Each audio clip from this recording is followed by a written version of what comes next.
Welcome to Voices of the Community, which explores critical issues facing Northern California communities. We introduce you to the voices of community thought leaders and changemakers who are working on solutions that face our fellow individual community members, neighborhoods, cities, and our region.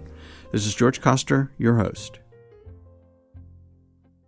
This episode is part of a series of interviews we conducted through our participation in the Bay Area Video Coalition's TV show titled San Francisco Nonprofits Spotlight. The interviews were conducted via Zoom from April to June 2020 during the height of the first phase of the COVID-19 pandemic and the shelter-in-place requirements.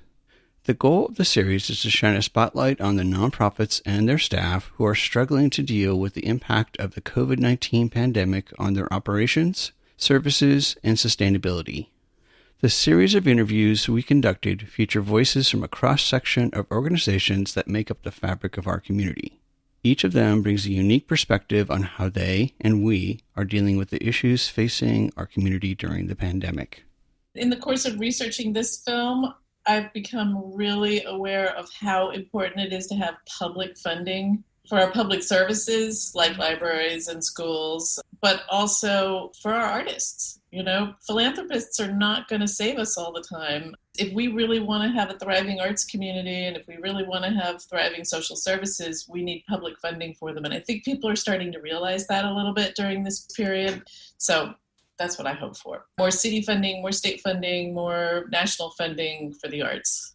In this episode, we feature the voices of Lucie Faulknor and Dawn Logsdon, the co-founders of Serendipity Films. I had the wonderful opportunity of working with Dawn and Lucie back in 2012 as an intern on their films Faubourg Treme, The Untold Story of Black New Orleans, and Free for All, Inside the Public Library. What immediately struck me in working with Lucie and Dawn is their passion for telling untold stories of people and places that our society has underexplored or just plain ignored. They're always working to bring together all the elements of a wonderful story and sharing it to audiences in hopes of opening minds and dialogues that can inspire action to make the needed changes to our community, such as supporting our libraries and librarians. I'm joined remotely via Zoom from our mutual self-quarantine by Lucie Faulknor and Dawn Logsdon, the co-founders of Serendipity Films. Thanks for being here, Dawn and Lucie. Thanks for having us. I'd like to have each of you just share why you created Serendipity Films and then what are some of the titles that you've either produced or worked on. We started the film company because when I first met Dawn, she was working on our other film, Faubourg Treme, The Untold Story of Black New Orleans, and it was going through her own personal bank account as a DBA. So once you get a bunch of funders, you need to keep, for the financial reporting, you need to have everything, very clear and concise. And so that's why we started Serendipity Films, because we needed a new bank account and in order to report to them. So it's very mundane, but that's why we started it. Dawn will tell you the type of films that we like to make. In case you can't tell, she's the one who handles the business. And thank God for that. So we made a film about New Orleans, which is about a historic African-American neighborhood there that I made with a friend of mine from high school. And Wynton Marsalis was the executive producer, who's also somebody that I went to high school with in New Orleans. It's my hometown. And then I, prior to that time, had a long career as an editor. And so in between that film and Free for All, I've been editing films as part of the Serendipity Project. So I did a piece last year for American Masters about the chef Jacques Pepin. And I worked on an experimental film called The Royal Road, which is suddenly very timely again because part of what it's about is Juniper Serra and his legacy of, well, I don't want to say destruction, but his mixed blessing legacy, to say the very least, and how much children growing up in California were taught one side of the mission story, the story of the Spanish and the missionary period in history. And that film was made by Jenny Olson, and it went to Sundance. So most of what we do is work that's for PBS, occasionally BBC or HBO, but mostly PBS. And you both created Free for All, and please walk the audience through why Free for All. It's a wonderful film and probably a very large project for what you guys have done in the past. It was her idea. It's all her fault.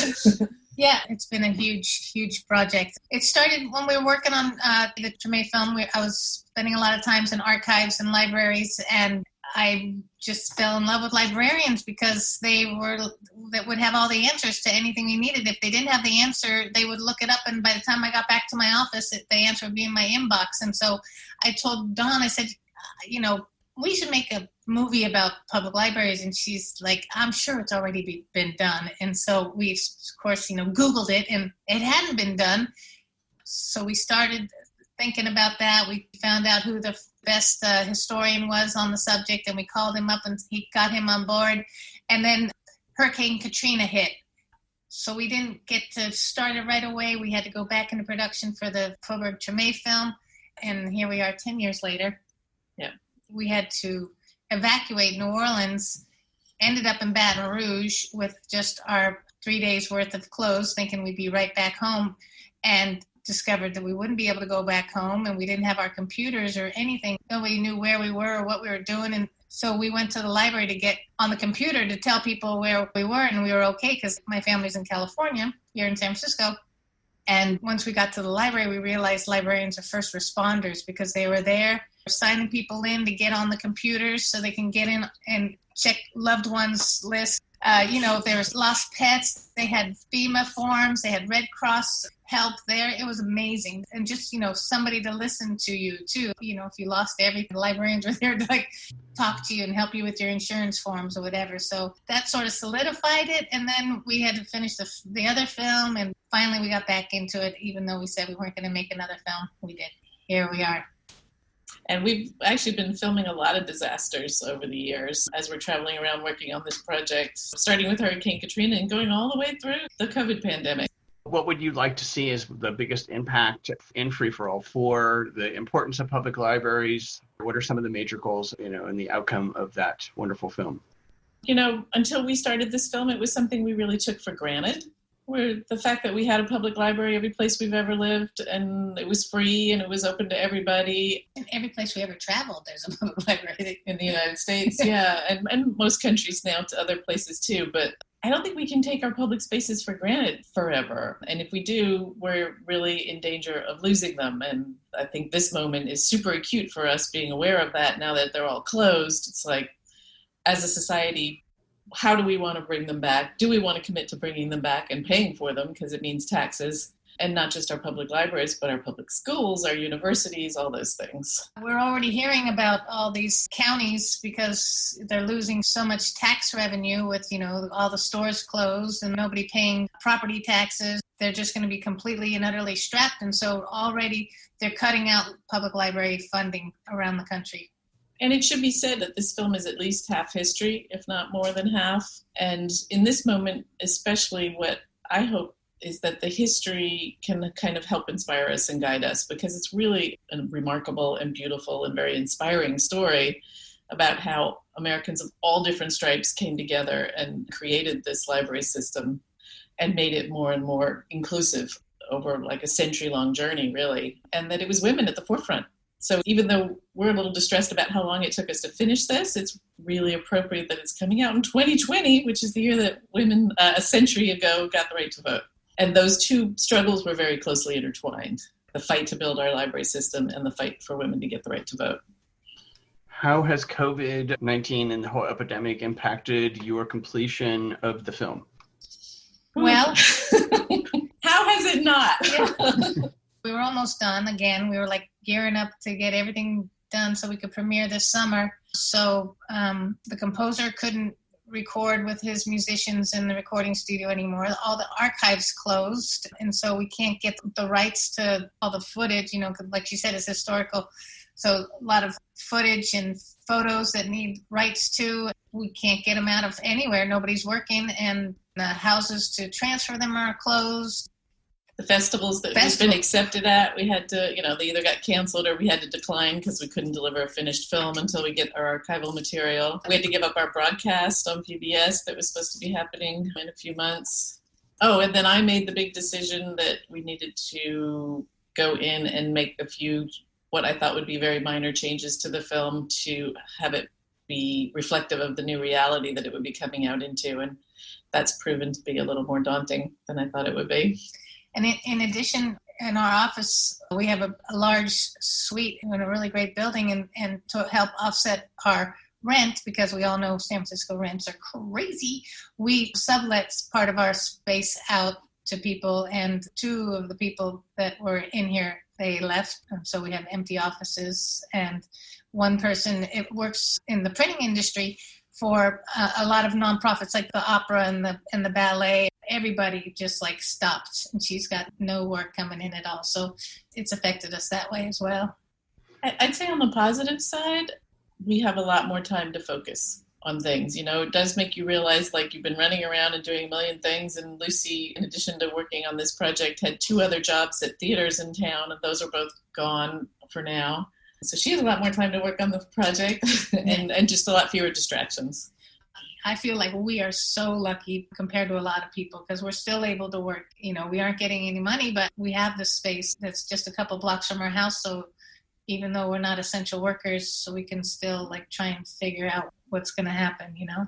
We're also very, very lucky that we weren't in the midst of fundraising. I really feel for all of these organizations and artists and nonprofits and social service organizations that are trying to stay afloat right now.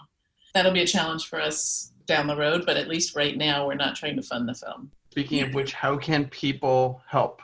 So because theaters are closed and festivals are closed, we really feel the need to get the film, once it's done, out into the community. And I don't think theaters or festivals are going to open for a long, long time in closed places. So our new brilliant idea, if I do say so myself, is we're going to get an RV, and we've been donated a screen, and we have a projector that we could use to tell people bring BYO chair and popcorn and come to the parking lot of the library or on the lawn or whatever, and we will broadcast the film, and we'll be there available for a Q&A afterwards for people, and they can be outside, socially distant, and we can still have that sense of community with them at that point.